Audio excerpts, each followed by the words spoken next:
श्री मेधा परमार जी ma'am को आमंत्रित करती हूँ कि आप आए एवं उद्बोधन देकर हम स्वयं सेवकों को लाभान्वित करें।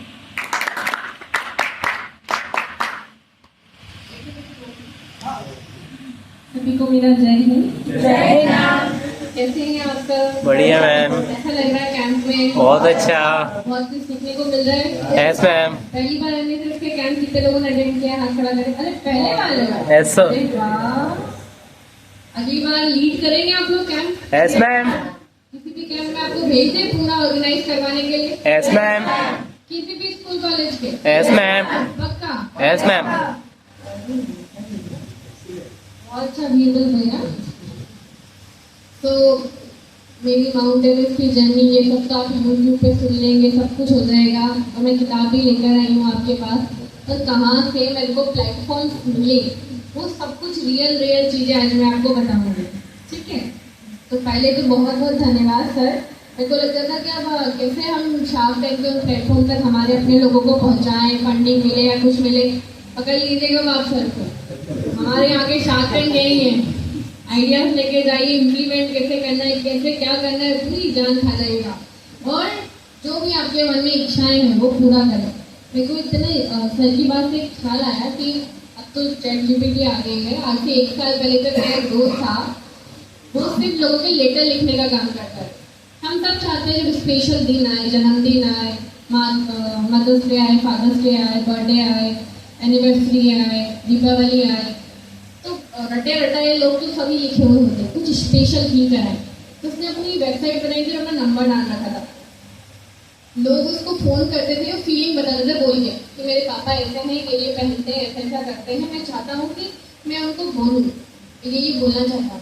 वो इतना खूबसूरत लेटर लिखता था 2 पेज का, उसकी पूरी भावनाओं को शब्द में उतार के लेटर में पैक करके उसके पास पहुँचाता, और वो लेटर वो अपने पेरेंट्स को देता था। ऐसा एक भी मूवमेंट नहीं गया है जिसके पास लेटर गया हो उसके आंखों में आंसू ना आए। इतना अच्छा लेटर लिखता है। आज वो आउटलुक एक मैगजीन, उसमें वो काम करता है। 1.5 लाख रुपए उसकी तनख्वाह है, गांव में रहता है, वहाँ पे तो यही काम करता है। सेलिब्रिटीज के इंटरव्यू देता है, लिखता है और काम करता है। तो आपको स्टार्ट पहले से तो करना पड़ेगा, और क्या हो जाए पता नहीं चलता। तो सर ने आपको बहुत सारी जानकारियाँ दी, उनको कैच करना। तो मैं आपकी एनएसएस की बड़ी दीदी भी हूँ, ये समझ लीजिए। मेरा एनएसएस परिवार में प्रारंभ 2013 में हुआ। हुआ ये था कि बहुत सारी स्टोरीज है, पर मूलतः मैं एक गाँव से हूँ, ग्रामीण परिवेश से हूँ। मुझको मेरे भाइयों की रोटी बनाने के लिए गर्ल्स कॉलेज में भेजा गया था कि मैं छोरियों के कॉलेज में पढ़ लूँ और मेरे भाइयों की रोटी बना लूँ। गर्ल्स कॉलेज क्योंकि रोड के पार था। मैं इसलिए बता रही हूँ कि एनएसएस ऐसा प्लेटफॉर्म है जो आपको देश विदेश आपके अंदर इतना चेंज कर देता है कि आपको पता ही नहीं चलता है, जाने अनजाने होता है ये सब कुछ। तो मेरे को हवा लग गई थी कॉलेज के प्रथम वर्ष के बाद। मैंने मेरे पापा के 250 रुपये चोरी किए थे। मैं वाटर पार्क गई थी मेरे गर्ल्स कॉलेज की लड़कियों के साथ। एनर्जी की बात कर रही हूँ। हम जब कॉलेज के प्रथम वर्ष में आते हैं, हमें इतनी जिज्ञासा, इतनी एनर्जी होती है कि उस एनर्जी को सही दिशा में लगाना जरूरी है, वरना आप कुछ भी कर सकते हो, अच्छा भी और बुरा भी। तो पहले हम गलत ही पकड़ते हैं। मैंने फर्जी आइडिया बनाई थी फेसबुक पे। पापा के पैसे चोरी करके मैं वाटर पार्क गई और वहाँ पे हमारे गांव के भैया ने देख लिया, बोला कि उनकी छोरी तो वहाँ पे चिपका चिपका कपड़ा पहन के लड़कियों में मस्ती कर रही। तुरंत मुझे गाँव ले जाया गया, जिसको बहुत थप्पड़ मारे गए और बहुत मारा मुझे। मेरी बुआ लोग सब लोग आए, उन्होंने पापा को बोला कि आज तो यह छोरी वाटर पार्क गई है, कल से पता नहीं कहाँ जाएगी, एक जल्दी से विदा करो। मैं जिस परिवार से आती हूँ, हमारे हम लोग 2-2 साल के उम्र में हमारी सगाइयाँ हो जाती हैं। हम सब 12वीं इसलिए पास करते हैं क्योंकि हमारे यहाँ से क्योंकि बीरबल जी जानते हैं, इसलिए उनको बता रहे थे। हमारे यहाँ हम 12वीं से इसलिए पास करते हैं, फेल और पास चाहे कुछ भी हो, वो मार्कशीट लगती है जातीय सम्मेलन में और सरकारी सम्मेलन में। वो ये दर्शाती है कि आप लोग बालिग हो। उस समय मेरे फादर ने मेरे को, मेरे पिताजी आज भी लाइजन की जूता पहनते हैं और मेरे को उन्होंने आज तक आगे बढ़ाया। उन्होंने एक चीज़ बोली जब पढ़ाई छोड़ने की बात आई थी कि बेटा बुराई ये नहीं है कि तू वाटर पार्क गई है, वही बस इतनी थी कि तुम्हारे बता रही थी कि हमारी बच्ची कहाँ है। तो सही और गलत का अंतर मुझे उस दिन समझ में आया कि हर वो काम जो हमें हमारे माँ बाप को बताने में शर्म आए, हर वो काम गलत है। और हर वो काम मेरे को स्टार्ट अप करना है, मेरे को ये करना है, वो करना है, पर हमको माँ बाप गुस्से होंगे और बताने में शर्म आ रही क्या? नहीं आ रही है, बता पा रहे ना? तो हर वो काम सही है और हर वो काम जो हमको बताने में शर्म आ रही है वो गलत है। तो सही और गलत काम को पहचानने की सिर्फ इतनी सी लाइन है कि जो काम बताने में शर्म आए वो गलत है और जो काम बता सकते हो वो सही है। फिर मेरे फादर ने बोला कि नहीं मैं सारे ग्रेजुएशन तो करूँगा, तू जा बेटा, बस याद रख दे, अच्छो करेगी तो भी तुम्हारा नाम हो, तो बुरो करेगी तो भी तुम्हारा नाम होगी। जब मैं कॉलेज में आई तो मैं करूँ तो क्या करूँ, कुछ समझ नहीं आ रहा था, क्योंकि मुझे लग रहा था कि मैंने मेरे मम्मी पापा का नाम खराब कर दिया है सब लोग। और आज मेरे लिए वाटर पार्क बड़ी कॉमन चीज़ है, नॉर्मल चीज़ है, पर मुझे लगता है कि उस समय के हिसाब से 2013 के हिसाब से बहुत बड़ी बात है। क्या करूँ समझ नहीं आ रहा था कुछ भी। तो मैंने यूनिट कैंप भी नहीं किया था, कुछ नहीं किया था। उस समय स्टेट कैंप जबलपुर रानी दुर्गावती में लगा हुआ था। तो मैं हमारे कॉलेज से कोई जाता ही नहीं था, तो मेरे को लगा कि मेरे को एक्सपोजर मिलेगा, पेपर में नाम छपेगा, स्टेट कैंप लड़की गई है हमारे यहाँ पे डॉलर स्टैंड थी, मैं उनके पीछे पड़ गई, मैडम मेरे को भेज दो, बोले यूनिट कैंप कंपलसरी है। फिर उन्होंने बोला सर लोगों से बात करी ऊपर कि हमारे यहाँ की बच्ची बहुत इच्छा है उसकी आने की, आप वो आना चाहती है, तो उन्होंने कहा ठीक है भेज दीजिए, कोई बात नहीं, वैसे कंपलसरी पर आप भेज दीजिए। यूनिट कैंप में मुझको लगा कि मैं तो कहाँ उलझी हूँ, यहाँ तो पूरे राज्य के अलग अलग लोग हैं। मैंने पहली बार बुंदेलखंडी भाषा पहली बार सुनी थी, मैंने बघेलखंडी पहली बार सुनी थी, मैं ग्वालियर के लोगों से पहली बार मिली थी। हम लोगों ने मतलब मेरे जीवन पहले अस्त व्यस्त था। स्टेट कैंप में मुझे समझ में आया कि हम हमारे पूरे दिन को कैसे उपयोग कर सकते हैं। सुबह उठ के जाना, सबको जगाना, टीम बिल्डिंग बनाना, एक एक चीज़ को मैं लिख देती। हम लोगों ने तालाब गहरीकरण किया था, तब मुझको लगा कि मैं ये सब काम बहुत अच्छे से कर सकती हूँ, क्योंकि मैं अपने आप को समर्पित कर देती हूँ उस समय। स्टेट कैंप ने मेरा जीवन बदल दिया। मेरे राहुल सिंह पंजार सर से मेरा इंटरेक्शन ऐसा था कि मैं बड़ी शरारती लड़की थी उस समय, और एक साइकिल हम लोग घाटी से उतार के ला रहे थे और वो उसका ब्रेक मेरे पीछे दो लोग बैठे थे और मैं वो साइकिल चला रही थी, और वो घाटी से मुझे पीछे मतलब आगे की तरफ राहुल सिंह पंजार सर आ रहे थे, हम लोग ऊपर से सूख पा रहे थे, तो वो ब्रेक लगे नहीं रहा है, अब सीधे सीधे सीधे आते जा रहे करे तो क्या करे। फिर फाइनली चिल्लाने लगा जो भी लोग आगे प्लीज हमारी साइकिल को रोक लो। 3-4 लोगों ने हमारी साइकिल को रोका, हम सब बचे और ना किसकी नाक किसका सिर में फोड़ती उस दिन। ये लड़की बड़ी शरारती है। फिर राहुल सिंह पंजार सर, आनंद सर, उन सब ने देखा कि मैं बहुत करने की इच्छा शक्ति है।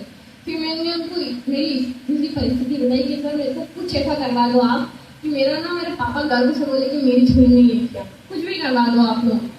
तो उन्होंने कहा ठीक है तुम जाओ अपने कॉलेज में और दोबारा अच्छे गतिविधियों में पार्टिसिपेट करते रहना। पता है उससे पहले 2013 में फर्स्ट ईयर में मैं बहुत बिगड़ा हुआ बच्ची या लड़की थी। मैं मानूँ कि मैं मेरी एनर्जी को बहुत गलत दिशा में लगा रही थी। मुझे पार्क में बैठना पसंद था, ना कि कॉलेज के रूम में बैठना। मुझे गप्पे लड़ाना, झूठे गप्पे लड़ाना ये सब पसंद था। जब मैं एनएसएस में जुड़ी तो मेरे को मोटो मिला अच्छे काम करना, मेरी एनर्जी को सही दिशा में लगाना। फिर हम प्लानिंग करते थे दिन में बैठ के, कैसे नुक्कड़ नाटक करना है, किस विषय पे करना है, किस गांव में कैंप लगाना है, कौन आरडीसी जा सकता है, उसको तैयार कर सकते हैं। हम लोग हमारा पार्क था उसको हमने इतना सुंदर बना दिया था कि जो भी आगे बोलता कि एनएसएस के बच्चों ने क्या किया है। मतलब एनएसएस का नाम उस समय सीहोर में नंबर 1 पे आता था। हम सब बहुत अच्छे बच्चों की टीम थी और हमने ऐसी टीम बनाई थी कि एक कॉलेज से एक बच्चा अलग अलग चीज़ों में जाएगा। फिर मुझे नेशनल एनआईसी के लिए मेरा नाम आया, तो घर पे मेरे घर से कभी बाहर नहीं गए थे तो मना कर दिया कि नहीं जा सकते। तब सब लोगों ने सर लोगों ने फ़ोन किया, तब भी नहीं माने। देन लास्ट मेरी शादी की लगन निकल गई थी और उसके बाद एक कैंप आया था गुवाहाटी यूथ एक्सचेंज प्रोग्राम। मैं पापा के पास गिड़गिड़ाई, पापा बस एक बार तो ब्याह हो ही जाएगा, बस हमारे एक बार चल जाने दो। नेशनल यूथ फेस्टिवल गुवाहाटी जब मैं गई तो 3 दिन ट्रेन का सफ़र, ट्रेन स्टेशन पे जब हम खड़े हुए थे तो हमें सारे राज्य से अलग अलग लोग आए, जिसमें प्रज्ञा पांडे जी की, बहुत से शांत थे, आज तक वो लोग जुड़े हुए हैं हम सब लोग। यूथ एक्सचेंज प्रोग्राम मतलब दुनिया बदल गई। तो मैं वहाँ पहुँची, वहाँ मैंने देखा कि मिजोरम, मणिपुर, नागालैंड के लोग एक जैसे नहीं होते, सबके नए नक्श अलग अलग होते हैं। जब हम उनके साथ मिलते बैठते बात करते तब पता चलता है। वो 7 दिन मैंने हर विधान को देखा, जहाँ नाटक होता था, जहाँ गाना होता था। मैंने अपनी ऐसा 5000 लोगों में ऐसा कोई नहीं था जो मेरे को नहीं जानता था। तो मेरे को मेरे एक सर ने बोला था कि ये लड़की लीडर अच्छी बन सकती, सबसे पहचान बना लेती इसके व्यवहार की वजह से। नेशनल यूथ फेस्टिवल में मैं जब वापस आ रही थी, उस समय मेरा एक दोस्त बना था जो HIV पॉजिटिव था। अभी वो जीवित है, पर उस समय उसका, और वो IIT खड़ग, एनर्जी की बात कर रही है क्योंकि IIT खड़गपुर में वो लोग पढ़ते थे। इतना परेशानी था कि वो लोग सिरिंज का उपयोग करते थे टेंशन की वजह से। इन लोगों ने ब्लड डोनेट किया, तो ब्लड डोनेट करने के बाद चेक किया जाता है जाने के बाद। तो जब उन्होंने ब्लड डोनेशन जहाँ कैंप के लोगों ने जब चेक किया तो वहाँ पता चला कि 7 लोगों का HIV पॉजिटिव केस हुआ है। तो फिर उन्होंने फिर से वापस सबके ब्लड की टेस्ट लेने के लिए वो वापस आए। फिर उन 7 लोगों का उन्होंने नाम नोट किया। देन पता चला कि ये लोग एक ही फ्लैट में रहते थे। एक ही फ्लैट में रहते थे तो कैसे हुआ, तो पता चला कि इनको टेंशन इतनी ज़्यादा होती थी कि ये लोग हॉस्टल के एक ही उसमें रहते थे, एक ही एरिया में। तो ये लोग सिरिंज का उपयोग करते थे, इसलिए इन 7 लोगों का HIV हो गया। अब आप सोचो कितनी मेहनत से उन्होंने IIT का एग्ज़ाम निकाला होगा, सोचो कितनी सपने उनके माँ बाप के रहे होंगे, सोचो कितना कुछ रहा होगा, गलत संगत, गलत जगह एनर्जी लगाने से जीवन बर्बाद कर दिया। जब वो हमारी ट्रेन में आया था तो वो मेरा भाई बना था, और उसने मुझको बोला था कि तुम ना, हम लोग ट्रेन के बिल्कुल खिड़की के पास बैठे थे, वो बोलते थे कि दूर का देखो, जितना हम दूर का देखते हैं। हम घर के कोने में एक ही कमरे में पड़े रहते हैं, तो आप हमने कभी सोचा हम आलसी से, नीरस से हो जाते हैं। जैसे हम खेल के हवा पे जाते हैं, हम हो जाते हैं। हम हमारा मानवों का वो कैसा बना होता है। फिर ट्रेन में जाओगे तो और अच्छे विचार आते हैं, प्लेन में बैठोगे तो और अच्छे विचार आते हैं। हमारी आंखें जितना दूर का देखती है ना, हमें उतने अच्छे ख्याल आते हैं। इसके बाद ट्रेन की खिड़की से बैठ के दूर का देखो तुम्हारे जीवन का, कि तुम अगले 5 साल बाद अपने आप को कहाँ देख रही हो। मैंने इमेजिन किया तो मेरे को समझ में आया कि मैं तो अच्छी मोटी तगड़ी हो गई हूँ, 3-4 बच्चे हैं, घर में मस्त गोबर फेंक रही हूँ, हाथ पड़ोस से लड़ रही हूँ। मैंने कहा मेरे को तो ये दिख रहा है। तो बोलता तुम अपने जीवन को ये देखना चाहती हो? नहीं, ये तो थोड़ा समय बाद देखना चाहती हूँ, पर अभी कुछ और भी करना चाहती हूँ। जब हम हमारे जीवन का 5 साल बाद, जैसे सर ने भी आपको बताया, कॉलेज का ये वो टाइमिंग है जहाँ आप हंसी मजाक हुनरबाजी में बर्बाद करके बिल्कुल करीब का देखे बर्बाद कर दोगे। और जब आप 5 साल बाद का इमेजिन करो अपने आप को, यदि आज आप ऐसे हो और यही कर रहे होगे तो 5 साल बाद आप कहाँ होंगे। ये इमेजिन करना, आज दूर कहीं जैसे बाहर बैठना और दूर देखना और अपने आप को इमेजिन करना। तुम अपने आप को किस रूप में इमेजिन कर रहे होगे, तुम्हें तुम्हारी हर चीज़ का उत्तर मिल जाएगा। मैंने जब ये बात अपने दोस्त को बताई तो उसने कहा कि अब तुम्हारे पास 1 साल और है, पापा से मांगो कि पोस्ट ग्रेजुएशन करना है। जब ये समय मिलेगा तो सोचने समझने की समझना की क्षमता आएगी। इसी UTD में मैंने बरकतुल्लाह यूनिवर्सिटी में MS में एडमिशन लिया। मेरे पापा जी से आने के बाद गिड़गिड़ाती, पापा बस 1 साल और दे दो। और मैं यहाँ पापा से 1 साल गिड़गिड़ाती थी, वो मेरे ससुराल पक्ष वालों से 1 साल गिड़गिड़ाते थे, चलिए 1 साल और दे दो बस। अच्छा तो कर रही है वो। मैंने NYK में काम किया 2500 रुपये में, मैंने इनपुट पे काम किया 3000 रुपये में। फिर मैंने मेरे पापा को बोला कि पापा मैं जो करना चाहूँ वो आप मुझे करने दोगे। मैंने SI की तैयारी करी तो पता चला कि मैं पढ़ने में कुछ नहीं कर पाऊंगी।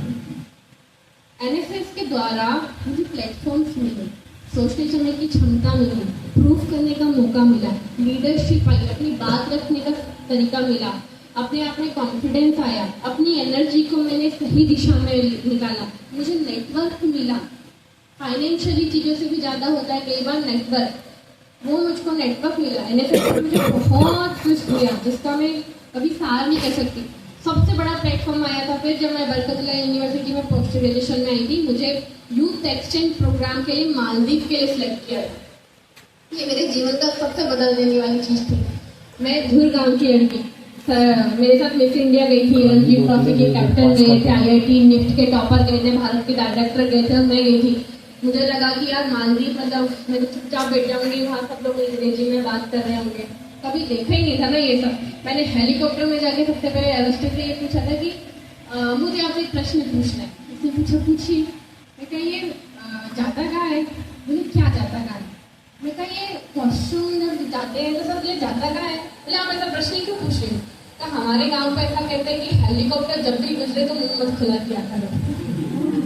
तो मेरा बचपन से जिज्ञासा है कि ये सब जाता कहाँ है। अब आप जब गाँव में परवरिश होगी तो आपके मन में ऐसी जिज्ञासा होगी ना। तो जब वहाँ गई, मैं आपको कहूँगी भगवान ने मुझे सब कुछ बहुत अच्छा दिया। यदि मैंने समंदर जीवन का पहली बार देखा तो सारे सेलिब्रिटी वही जाते हैं ना, मालदीव एंजॉय करने के लिए। 1.5 लाख रुपए एक दिन में लगकर हम भारत सरकार की पोस्ट बन के गए। हमारे होटल के नीचे से लगा था कांच, ऐसी ऐसी मछलियाँ दिख रही थी। हाँ, मैंने मेरे जीवन में कभी दूसरे देश के हमारे देश के राजदूत लेने के लिए आए, राष्ट्रपति आए, भारत का झंडा पीछे लगा हुआ है।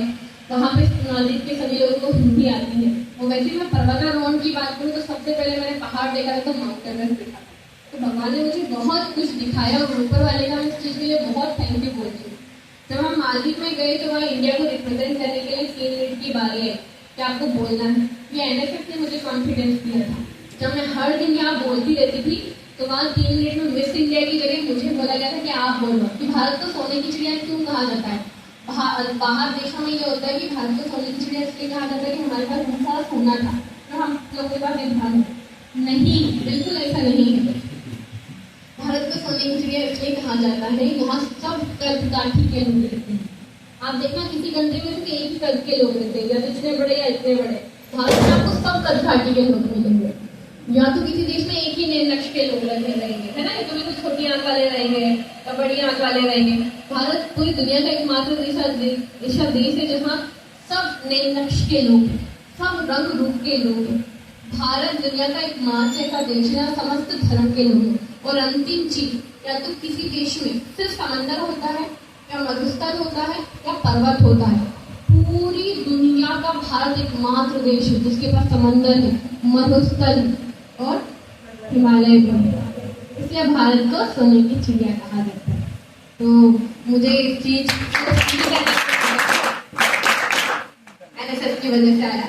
बस मैं अंत में ये बताना चाहूंगी कि यही प्लेटफॉर्म थे जो मेरे पिता को मेरे ऊपर कॉन्फिडेंस देते गए। फिर मेरी ई-गवर्नेंस में पहली नौकरी लगी जहाँ मेरे को 17,000 रुपये से प्रारंभ हुआ, जो मैंने 2 महीने बाद छोड़ी क्योंकि मुझे उस समय मेरा अगला लक्ष्य मिल गया था कि मुझे माउंट एवरेस्ट सबमिट करना है। मैं आप सबसे ये कहूँ कि आज आप यहाँ आए हो, पता नहीं किस वजह से सर को यहाँ भेजा गया है, पता नहीं किस वजह से मैं यहाँ आई हूँ। इन सब कनेक्शन को हमेशा उपयोग करना। ये प्लेटफॉर्म में जो आप NSS सबको दे रहा है, अच्छे से पार्टिसिपेट करना, अच्छा लीडर बनना।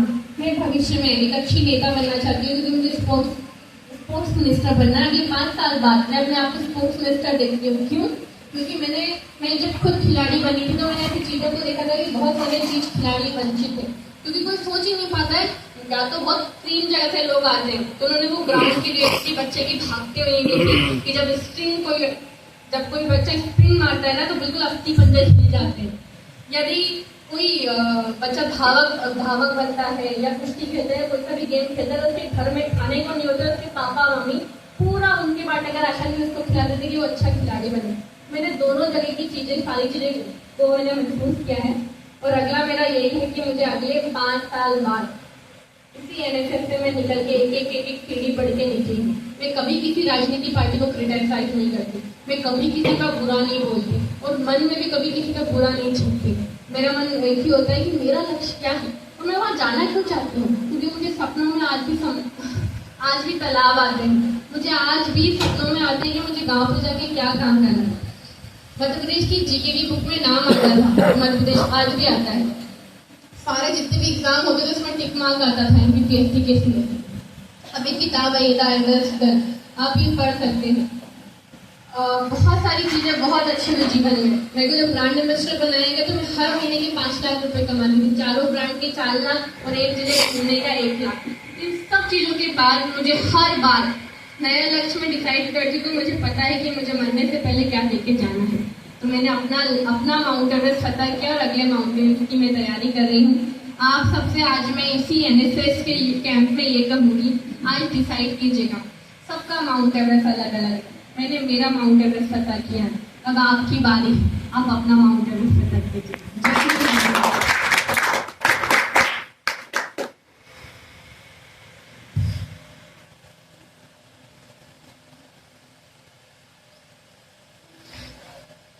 बहुत बहुत धन्यवाद मैम आपके उद्बोधन के लिए। अब मैं इस कार्यक्रम की मुख्य अतिथि हमारी अंजलि मिश्रा को आमंत्रित करता हूँ कि वे आए और दो शब्द बोले।